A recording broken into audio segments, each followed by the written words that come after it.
Mulle tundub, minust sai tõlkija eelkõige Läti luuletaja Eduard Sveidenbaumsi tõttu, sest kui ma kuulsin tema luulet läti keeles, millest ma midagi aru ei saanud, aga sain aru seda, et see kõlab täitsa nagu minu enda luule, ainult läti keeles.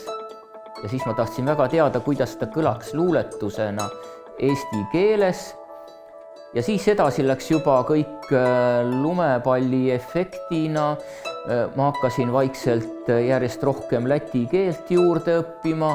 Ma sain järjest tõsisemaid tõlketöid ja niimoodi ma olengi vaikselt kujunenud väga oluliseks läti kirjanduse eesti keelde tõlkijaks.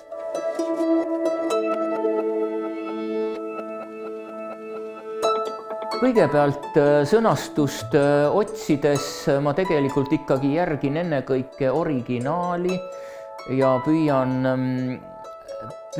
ette kujutada, välja mõtelda, mis nüanssi on seal kasutatud, mis varjundid seal on. Ja siis, kui see juba klapib hästi eesti keeles, siis nii see jääbki.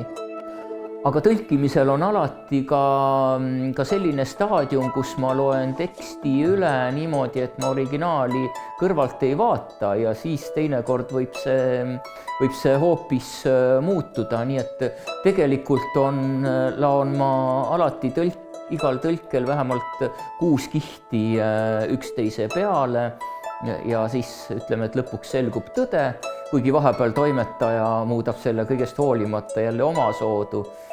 Ja teinekord ma jälle omakorda toimetaja variandi muudan jällegi teistmoodi, nii et see on üks üsna lõputu protsess, millele lihtsalt tuleb lõpuks punkt panna.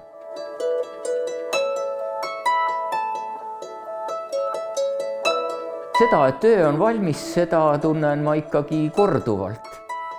Aga siis, kui hakkan jällegi üle lugema uuesti, siis leian ikka midagi, mis ei ole valmis ja võiks ütelda, et töö on valmis siis, kui ta on juba trükikotta läinud ja mul pole enam midagi päästa.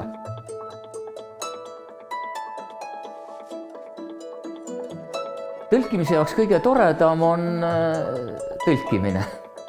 Aga kui nüüd midagi välja tuua, väga toredad hetked on need, kui enam midagi muud üle ei jää, kui pead küsima juba autori käest.